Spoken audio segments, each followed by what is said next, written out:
ନମସ୍କାର ବନ୍ଧୁମାନେ। ସ୍ୱପ୍ନ ଯାହା ଆପଣଙ୍କୁ ନିଦରେ ଅନୁଭବ ହୋଇଥାଏ ତାହା ନୁହେଁ, ବରଂ ସ୍ୱପ୍ନ ହେଉଛି ଯାହା ଆପଣଙ୍କୁ ଶୋଇବାକୁ ଦେଇନଥାଏ।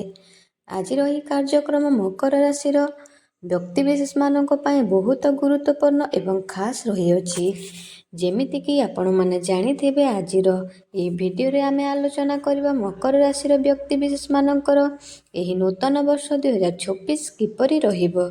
ପୁରା ବର୍ଷ ସାରା ଆପଣଙ୍କର ଜୀବନରେ କ'ଣ ସବୁ ବଡ଼ ପରିବର୍ତ୍ତନ ଆସିବ। ନବଗ୍ରହମାନଙ୍କର ଗୋଚର ଆପଣଙ୍କୁ କେଉଁଭଳି ଫଳ ପ୍ରଦାନ କରିବ। ରାହୁ, କେତୁ, ଦେବଗୁରୁ, ବୃହସ୍ପତି, ଶନିଦେବ ଆପଣଙ୍କୁ କେଉଁଭଳି ଫଳ ପ୍ରଦାନ କରିବେ, ଏହିସବୁ ବିଷୟରେ ବିସ୍ତାର ଭାବରେ ଆଲୋଚନା କରିବା।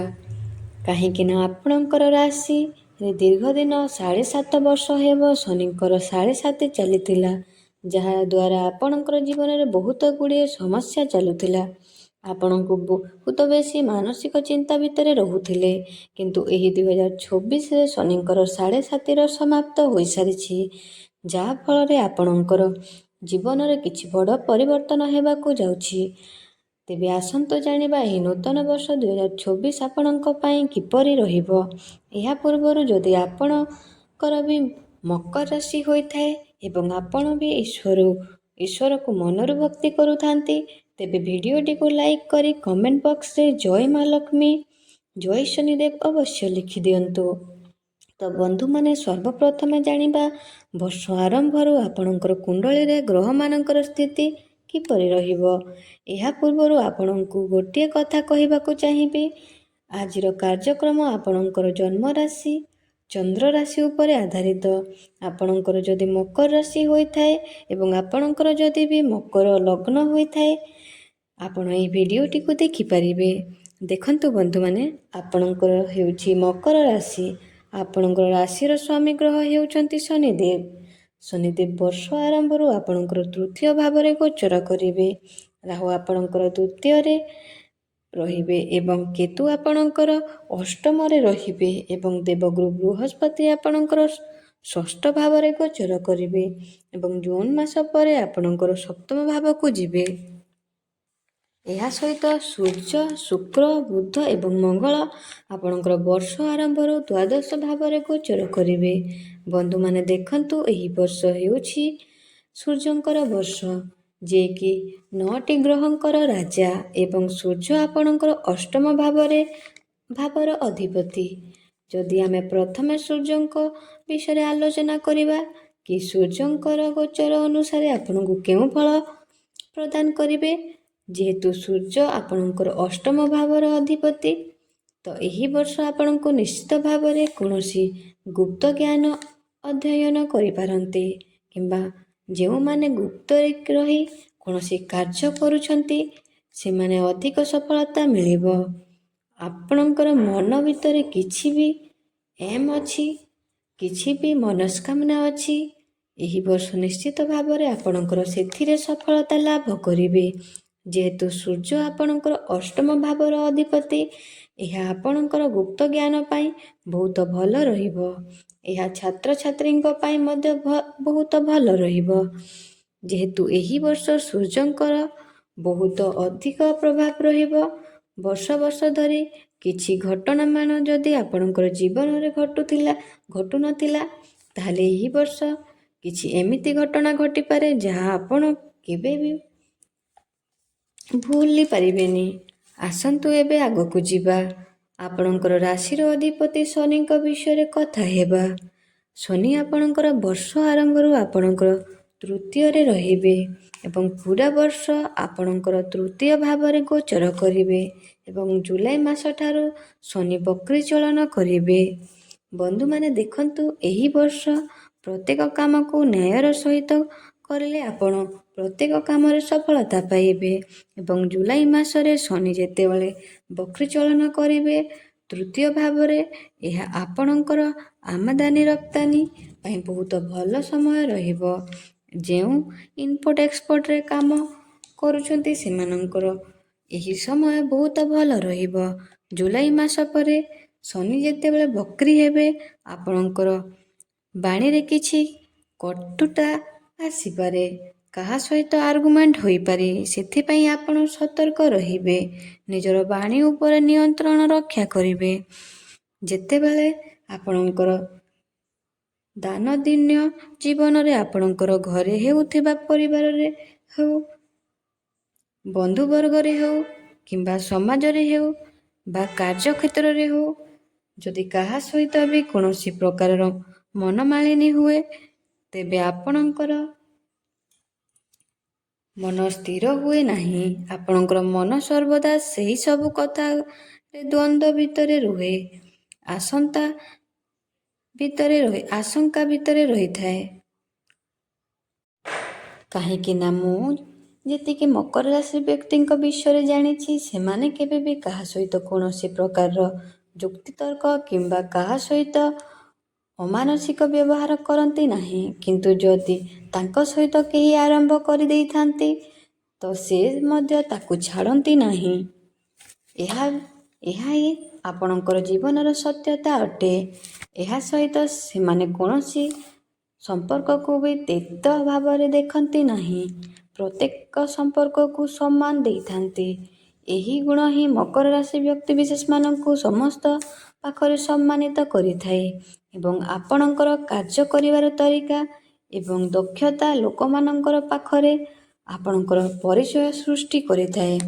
ତ ବନ୍ଧୁମାନେ, ଆପଣଙ୍କର ଦକ୍ଷତା ହିଁ ନୂଆ ବର୍ଷ ଆପଣଙ୍କର ନୂଆ ପରିଚୟ ସୃଷ୍ଟି କରିବ। ବାସ୍ ଆପଣ ଖାଲି ଆପଣଙ୍କର କର୍ମ କରି ଚାଲନ୍ତୁ। ବିଶେଷ କରି ଶନି ଯେତେବେଳେ ବକ୍ରୀ ଚଳନ କରିବେ, ପଛକୁ ଯିବେ, ଏହା ସହିତ ଡିସେମ୍ବର 5 ତାରିଖ ପର୍ଯ୍ୟନ୍ତ ରାହୁ ଆପଣଙ୍କର ଦ୍ୱିତୀୟ ଭାବରେ ରହିବେ। ରାହୁଙ୍କ ଦ୍ୱିତୀୟ ଭାବରେ ଉପସ୍ଥିତି କେତେକ ସମୟ ଆପଣଙ୍କର ବାଣୀରେ କଟୁତା ଆସିପାରେ। ଆପଣ ଆପଣଙ୍କର ବାଣୀ ଉପରେ ନିୟନ୍ତ୍ରଣ ରକ୍ଷା କରିପାରିବେ। ଆପଣଙ୍କର ବାଣୀ ଉପରେ ନିୟନ୍ତ୍ରଣ ରକ୍ଷା କରିପାରିବେ ନାହିଁ। ହଠାତ୍ ଆପଣଙ୍କର ପରିବାର ହେଉ କିମ୍ବା ଆପଣଙ୍କର ପଡ଼ୋଶୀ ଲୋକମାନଙ୍କ ହେଉ, ଆପଣ କଟୁ କଥା କହିଦେଇ ପାରନ୍ତି। କ୍ରୋଧରେ ପଡ଼ି ଏମିତି କିଛି କଥା କହିଦେଇ ପାରନ୍ତି ଯାହା ଆପଣଙ୍କୁ ସମସ୍ୟାରେ ପକାଇପାରେ। ଏଥିପାଇଁ ଆପଣଙ୍କୁ ସତର୍କ ରହିବାକୁ ନିହାତି ଆବଶ୍ୟକତା ରହିଛି। ଏହି ବର୍ଷ ଆପଣ ମିଛ କହିବାଠାରୁ ଦୂରେଇ ରୁହନ୍ତୁ। ଯଥାସମ୍ଭବ ସତ୍ୟ ଏବଂ ଭଲ କାମ କରିବାକୁ ପ୍ରୟାସ କରନ୍ତୁ। କାହିଁକିନା ଦ୍ୱିତୀୟ ଭାବରେ ରାହୁ ଆପଣଙ୍କୁ ମିଛ କହିବାକୁ ବାଧ୍ୟ କରିଦେଇପାରନ୍ତି, ଆପଣଙ୍କୁ ଧୂମ୍ରପାନ କରାଇପାରନ୍ତି, ମଦ୍ୟପାନ କରାଇପାରନ୍ତି। ଏଥିପାଇଁ ଆପଣଙ୍କୁ ସତର୍କତା ଅବଲମ୍ବନ କରିବେ। ଆପଣଙ୍କର ପାଠପଢ଼ା ବିଷୟରେ ଯଦି ଆମେ ଆଲୋଚନା କରିବା, ପଞ୍ଚମ ଭାବର ଅଧିପତି ହେଉଛନ୍ତି ଶୁକ୍ର।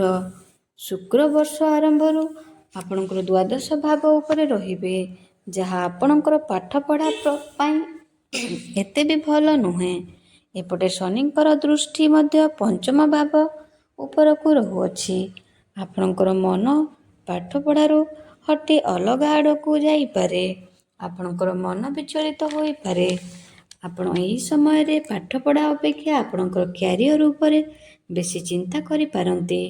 ଯେହେତୁ ଶନିଙ୍କର ଦୃଷ୍ଟି ଆପଣଙ୍କର ପଞ୍ଚମ ଭାବ ଉପରକୁ ରହୁଅଛି, ଏହି ବର୍ଷ କିଛି ନା କିଛି ମାନସିକ ଦୁଶ୍ଚିନ୍ତା ଦେଇ ଆପଣଙ୍କୁ ଗତି କରିବାକୁ ପଡ଼ିବ। ଏଥିପାଇଁ ଆପଣ ଏହି ବର୍ଷ ଉପାୟ ଆବଶ୍ୟକ କରିବା ଉଚିତ। କାହିଁକି ନା ଏହି ବର୍ଷ ଗୁରୁ ମଧ୍ୟ ଆପଣଙ୍କର ଷଷ୍ଠରେ ଗୋଚର କରିବେ। ବର୍ଷ ଆରମ୍ଭରୁ ଆପଣଙ୍କର ଶିକ୍ଷା କ୍ଷେତ୍ରରେ ଏତେଟା ଭଲ ନାହିଁ, କିନ୍ତୁ ଜୁନ ମାସ ପରେ ଯେତେବେଳେ ଗୁରୁ ଆପଣଙ୍କର ସପ୍ତମ ଯାଇ ଆପଣଙ୍କର ଲଗ୍ନକୁ ଦୃଷ୍ଟି ଦେବେ, ଏହାପରେ ଆପଣଙ୍କର ଶିକ୍ଷା କ୍ଷେତ୍ରରେ କିଛିଟା ଭଲ ଆସିପାରେ। ଏହି ବର୍ଷ ଆପଣ ପ୍ରତ୍ୟେକ କାର୍ଯ୍ୟକୁ ଗୁପ୍ତରେ ରଖି କରନ୍ତୁ। ଆପଣଙ୍କୁ ନିଶ୍ଚିତ ଭାବରେ ସଫଳତା ପ୍ରାପ୍ତି ହେବ। ଶନିଙ୍କର ଦୃଷ୍ଟି ପଞ୍ଚମ ଭାବରେ ରହୁଥିବାରୁ ବେଳେବେଳେ ଆପଣଙ୍କର ମନ ପାଠପଢ଼ାରେ ଲାଗି ନପାରେ, ଅଳସୁଆମି ଦେଖା ଦେଇପାରେ। ଯଦି ଆପଣମାନେ ସରକାରୀ ପରୀକ୍ଷା ଦେବା ପାଇଁ ଚାହୁଁଛନ୍ତି, ତେବେ 2024 ସରକାରୀ ଚାକିରି ପରୀକ୍ଷା ପାଇଁ ଭଲ ଅଛି। ଜାନୁଆରୀ 14 ପରେ ଆପଣଙ୍କର ସରକାରୀ ପରୀକ୍ଷା ପାଇଁ ବହୁତ ଭଲ ସମୟ ରହିବ। ସୂର୍ଯ୍ୟ ଯେତେବେଳେ ଆପଣଙ୍କର ପ୍ରଥମ ଭାବକୁ ଆସିବେ, ଏହି ସମୟରେ ଆପଣଙ୍କୁ ସମ୍ମାନିତ କରାଯାଇପାରେ। ସମାଜରେ ଲୋକପ୍ରିୟତା ବଢ଼ିବ। ଫେବୃଆରୀ ମାସ ପରେ ଆପଣଙ୍କୁ ଆର୍ଥିକ ଲାଭ ମିଳିପାରେ। ଆପଣଙ୍କର ଯାହା ବି ଆର୍ଥିକ ସମସ୍ୟା ରହିଥିବ ତାହା ଧୀରେ ଧୀରେ ଦୂର ହେବ। ଆପଣଙ୍କୁ ଆକସ୍ମିକ ଭାବରେ ଧନ ମଧ୍ୟ ପ୍ରାପ୍ତି ହୋଇପାରେ। କାହିଁକିନା ସୂର୍ଯ୍ୟ ଆପଣଙ୍କର ଦ୍ୱିତୀୟ ଭାବରେ ଗୋଚର କରିବେ, ଧନର ଭାବରେ ଗୋଚର କରିବେ। ଏହି ବର୍ଷ ଆପଣଙ୍କର ପ୍ରେମ ଜୀବନରେ ମଧ୍ୟ ଟିକେ ସମସ୍ୟା ଦେଖା ଦେଇପାରେ। କାହିଁକିନା ଶନିଙ୍କର ଦୃଷ୍ଟି ପଞ୍ଚମ ଭାବ ଉପରକୁ ରହୁଥିବାରୁ ଆପଣଙ୍କର ଭିତରେ ଟିକେ ଆର୍ଗୁମେଣ୍ଟ ଦେଖା ଦେଇପାରେ। କୌଣସି ତୃତୀୟ ବ୍ୟକ୍ତି ଆପଣଙ୍କର ଭିତରେ ପଶିପାରେ। ଏଥିପାଇଁ ଆପଣ ଟିକେ ସତର୍କତା ଅବଲମ୍ବନ କରିବେ। କିନ୍ତୁ ଜାନୁଆରୀ ମାସ ପରେ ଏପ୍ରିଲ ମାସ, ଏହା 2ଟି ମାସ ଆପଣଙ୍କର ପ୍ରେମ ଜୀବନ ପାଇଁ ବହୁତ ଭଲ ସମୟ ରହିବ। ଏହା ସହିତ ଅଗଷ୍ଟ ମାସ ପରେ ଆପଣଙ୍କର ପ୍ରେମ ଜୀବନରେ ସାମାନ୍ୟ ସୁଧାର ଆସିବ। ଏବେ କଥା ହେବା ଆପଣଙ୍କର ଭାଗ୍ୟ, କ୍ୟାରିୟର, ବେପାର ଏବଂ ବାଣିଜ୍ୟ କିପରି ରହିବ। ଭାଗ୍ୟ ବିଷୟରେ କଥା ହେଲେ, ଭାଗ୍ୟର କଥା ହେବା ଯଦି ଆପଣମାନଙ୍କୁ ସମସ୍ତ କ୍ଷେତ୍ରରେ ଭାଗ୍ୟର ସାଥ ମିଳିବା ନିହାତି ଆବଶ୍ୟକ ହୋଇଥାଏ। ଦେଖନ୍ତୁ ବନ୍ଧୁମାନେ, ଭାଗ୍ୟ ସହିତ କର୍ମ କରିବାକୁ ପଡ଼ିବ। କିନ୍ତୁ 99% ଯଦି ଆମର କର୍ମ ଥାଏ ତାହେଲେ 1% ଭାଗ୍ୟ ହିଁ ଆମକୁ ସଫଳତା ପ୍ରଦାନ କରିଥାଏ। ସେଥିପାଇଁ ଆମକୁ ଭାଗ୍ୟ ଉପରେ ବିଶ୍ୱାସ କରିବା ନିହାତି ଆବଶ୍ୟକ ଅଟେ।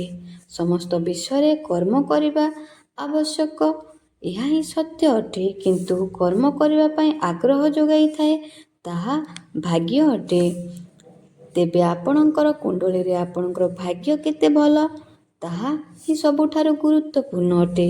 ଦେଖନ୍ତୁ, ଏହି ବର୍ଷ ଜୁନ୍ ମାସ ପରେ ବୃହସ୍ପତି ଆପଣଙ୍କର ସପ୍ତମ ଭାବକୁ ଚଳନ କରିବେ, ଯିଏକି ଭାଗ୍ୟର କାରକ ଗ୍ରହ। ଜୁନ୍ ମାସ ପରେ ଆପଣଙ୍କର ଭାଗ୍ୟ ଏହି ବର୍ଷ ବହୁତ ଭଲ ରହିବ। ଜୁନ୍ 2 ତାରିଖ ପରେ ଭାଗ୍ୟ ଆପଣଙ୍କୁ ସମର୍ଥନ କରିବ। ସମସ୍ତ କ୍ଷେତ୍ରରେ ଆପଣଙ୍କୁ ସଫଳତା ମିଳିବ। ଆପଣଙ୍କର ଅଟକି ରହିଥିବା ସମସ୍ତ କାର୍ଯ୍ୟ ପୁଣି ଥରେ ଚାଲୁ ହେବାକୁ ଲାଗିବ। ଆପଣଙ୍କର କୌଣସି ଧାର୍ମିକ ସ୍ଥାନକୁ ଆପଣ ଯାତ୍ରା କରିପାରନ୍ତି ଏବଂ ଆପଣଙ୍କର କ୍ୟାରିୟର ମଧ୍ୟ କିଛି ବଡ଼ ପରିବର୍ତ୍ତନ ଆସିପାରେ। ଯେଉଁମାନେ ଚାକିରିର ଅପେକ୍ଷାରେ ଥିଲେ ତ ଏହି 2024ରେ ନୂତନ ଚାକିରି ମଧ୍ୟ ମିଳିବାର ଯୋଗ ରହିଅଛି। ଶନି ଆପଣଙ୍କର ତୃତୀୟରେ ରହୁଥିବାରୁ ଏହି ବର୍ଷ ଆପଣ ବହୁତ ବେଶୀ ଭ୍ରମଣ କରିପାରନ୍ତି ଏବଂ ଆପଣଙ୍କୁ ଏହି ବର୍ଷ ବହୁତ ପରିଶ୍ରମ ମଧ୍ୟ କରିବାକୁ ପଡ଼ିପାରେ। ଯେଉଁମାନେ ବ୍ୟାପାର ବାଣିଜ୍ୟ କରୁଛନ୍ତି, ଜୁନ୍ ମାସ ପରେ ଆପଣଙ୍କର ବ୍ୟାପାର ବାଣିଜ୍ୟ ବହୁତ ଭଲ ରହିବ। ଆପଣଙ୍କର ଇନକମ୍ ବୃଦ୍ଧି ହେବ ଏବଂ ବୈବାହିକ ଦାମ୍ପତ୍ୟ ମଧ୍ୟ ସୁଖମୟ ବ୍ୟତୀତ ହେବ। ଏବଂ ଏହି ବର୍ଷ ଆପଣଙ୍କୁ ଜୁନ୍ ମାସ ପରେ ଆପଣଙ୍କୁ ସନ୍ତାନ ସୁଖ ମଧ୍ୟ ପ୍ରାପ୍ତି ହୋଇପାରେ। ଯେଉଁମାନଙ୍କର ବିବାହ ହୋଇପାରୁନଥିଲା, ଏହି ବର୍ଷ ଜୁନ୍ ମାସ ପରେ ବିବାହ ପ୍ରସ୍ତାବ ଆସିପାରେ। ମୋଟାମୋଟି ଦେଖିବାକୁ ଗଲେ ଏହି 2024 ମକର ରାଶି ବ୍ୟକ୍ତିବିଶେଷମାନଙ୍କୁ ମାନ ସମ୍ମାନ, କର୍ମକ୍ଷେତ୍ରରେ ସଫଳତା, ଭାଗ୍ୟରେ ଉନ୍ନତି, ସମସ୍ତ କ୍ଷେତ୍ରରେ ସଫଳତା ପ୍ରାପ୍ତି ହେବ। କିନ୍ତୁ ଏହି ବର୍ଷ ଆପଣଙ୍କର ବାଣୀ ଉପରେ ଟିକେ ନିୟନ୍ତ୍ରଣ ରକ୍ଷା କରନ୍ତୁ। ପ୍ରେମ ଜୀବନରେ ଏବଂ ଶିକ୍ଷା କ୍ଷେତ୍ରରେ ଟିକେ ବିଶେଷ ଧ୍ୟାନ ଦିଅନ୍ତୁ, ନହେଲେ ବାକି ସବୁଥିରେ ଆପଣଙ୍କୁ ସଫଳତା ପ୍ରାପ୍ତି ହେବ। ତ ବନ୍ଧୁମାନେ, ଆଶା କରୁଛି ଆପଣମାନଙ୍କୁ ଆଜିର ଏହି ଭିଡ଼ିଓଟି ଭଲ ଲାଗିଥିବ। ଯଦି ଭଲ ଲାଗିଥିଲେ କମେଣ୍ଟ ବକ୍ସରେ ଜୟ ଶନିଦେବ, ଜୟ ମା ଲକ୍ଷ୍ମୀ ଅବଶ୍ୟ ଲେଖିଦିଅନ୍ତୁ ଏବଂ ଚ୍ୟାନେଲଟିକୁ ଯଦି ନୂଆ କରି ଦେଖୁଛନ୍ତି ତାହେଲେ ସବସ୍କ୍ରାଇବ୍ ମଧ୍ୟ କରିଦିଅନ୍ତୁ। ଧନ୍ୟବାଦ। ଜୟ ଜଗନ୍ନାଥ।